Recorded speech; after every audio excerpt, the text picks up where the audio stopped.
Hello, welcome to Thoughts on Thursday. This is a space where I just want to chat. I want to share some stories, share some fun things, share some practical things, and also get to the heart about matters of our life. And so today I want to take you into a story in the Bible that we're really familiar with. This is a story of the Israelites coming out of Egypt in slavery and crossing through the Red Sea. There's interesting things when we read the Bible and we really slow down to read the Bible. The last year, I've done something really interesting where I'm writing the Bible. I started in Genesis and I've just been writing. Each day I write about 9 verses at a time. I don't make it to where I hit every single day, and if I don't, I condemn myself or anything. It's just as schedule allows, I will write it down. And so I've gotten through all of Genesis. I am all the way to Exodus 14. Like I said, it's taken a year to write that much. But what I've found in doing that is that it's amazing what comes out of the Bible when you just slow down enough to hear the words. Like when we're reading, sometimes we just skim right through and we don't really get the specifics that is being shared in the story sometimes. So when you take the time to sit and write it out, it's amazing what comes to life in the Bible. So in this story, we know what happens. If you've been in Sunday school or church for any length of time, I'm sure you've probably heard this story, probably more than once. The Egyptians are going through all these different plagues because Pharaoh would not let the people go.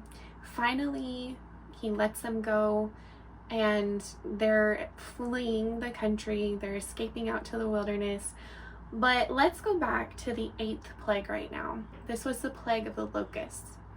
And in verse 13, it says, Moses stretched out his rod over the land of Egypt, and the Lord brought an east wind on the land all that day and all that night. When it was morning, the east wind brought the locusts. Okay, just keep that in mind. Here comes an east wind, the locusts sweep in, the locusts devoured everything. Just keep that in mind. So flipping over, all the plagues had completed, they're fleeing, like I said, and in chapter 14, verse 21, it says, Then Moses stretched out his hand over the sea, and the Lord caused the sea to go back by a strong east wind all that night, and made the sea into dry land, and the waters were divided. So in both of those scriptures, there is a specific word that the Bible uses, and that is that it was an east wind that blew. Like I said, when you take the time to slow down, these things start to pop out. And I believe that God doesn't do that just coincidentally. God uses specifics to teach us stuff. God is very specific God, I believe. And we should really dig into, what is he saying? What's the mystery here? Why was there an east wind for one of the plagues? And why does it say that an east wind is what split the sea? And what can we learn from this? So imagine with me what the Israelites were going through. Just put yourself in that situation. They are coming out of slavery. They're running for their lives, basically, and they come up to the sea. And now, all of a sudden, they look behind them, and they've got the Egyptians pursuing after them. They look in front of them, they've got the sea ahead of them. And a few verses before, in chapter 14, you can see that they were very afraid. And my paraphrase, they're going to Moses saying, What in the world, Moses? Didn't we tell you just to leave us alone? Go read it for yourself. They're basically like, we told you in Egypt just to let us alone here. It's better that we are slaves in Egypt than you bring us out here to die. So they're very afraid. They're definitely not in faith. They're not believing for miracles, and they're surrounded on every side. And, think about that situation. It could look pretty hopeless. It looks pretty frightening, right? Then all of a sudden, Moses stretches out his hand, and this strong east wind blows in. Now, some of them might be thinking, oh my gosh, we saw this east wind and it brought the locusts and everything was devoured. We are totally done for because this east wind is sweeping in.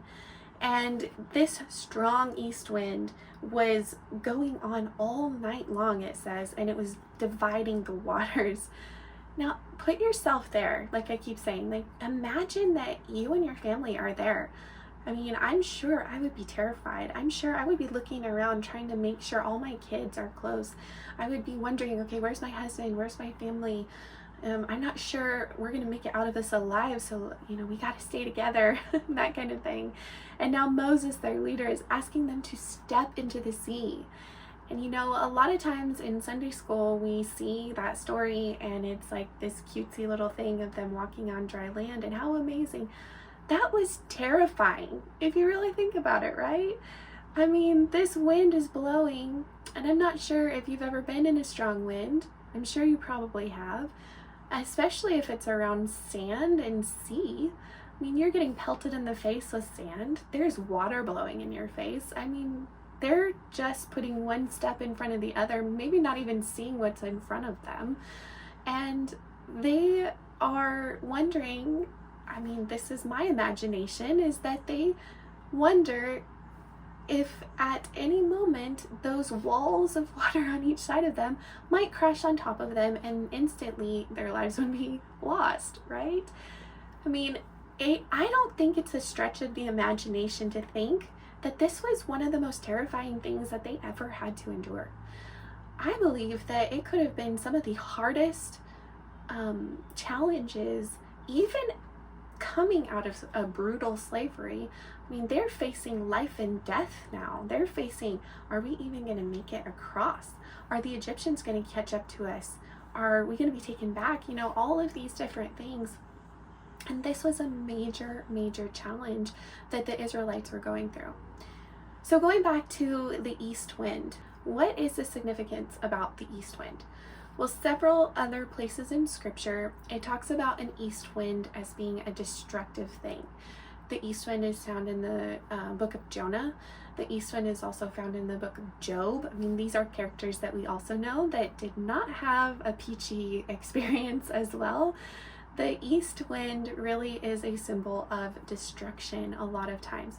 So why would God make it specific that the east wind divided the sea? This is what my insight is that it really just depends on how we're aligned.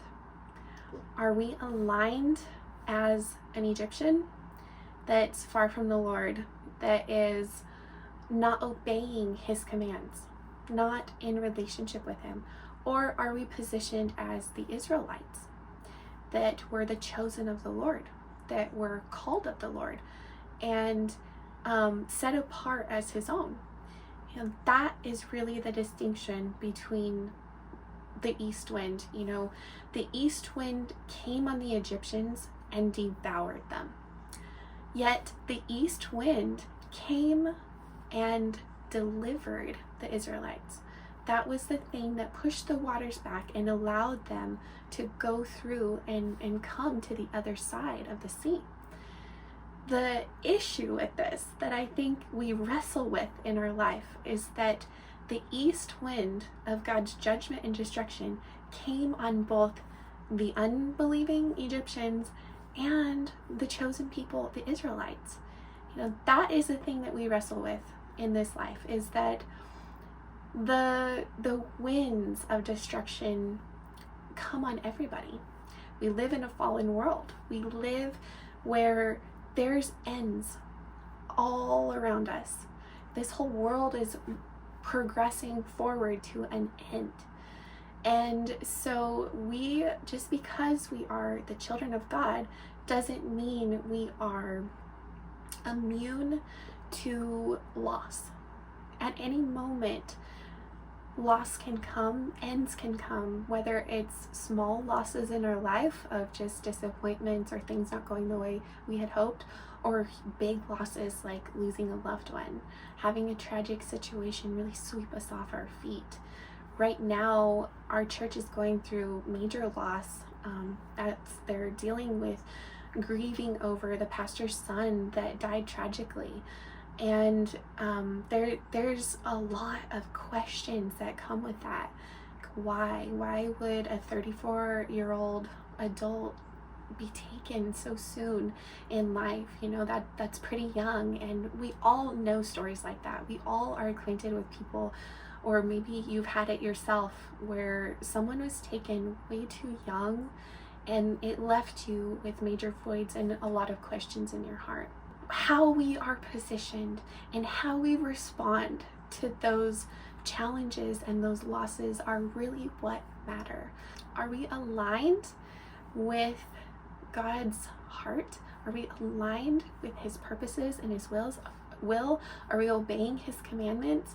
Because that wind, although hard, I'm not trying to say it's going to be an easy road. It could be some of the biggest challenges or losses we've ever faced in our life. Yet that wind will bring us to deliverance. There is a promise of crossing to the other side. It all really comes to a matter of our perspective. The same God that sent the wind to devour, the same God that sent the wind to deliver. We don't understand sometimes the beginning from the end. We don't understand. We have finite thinking.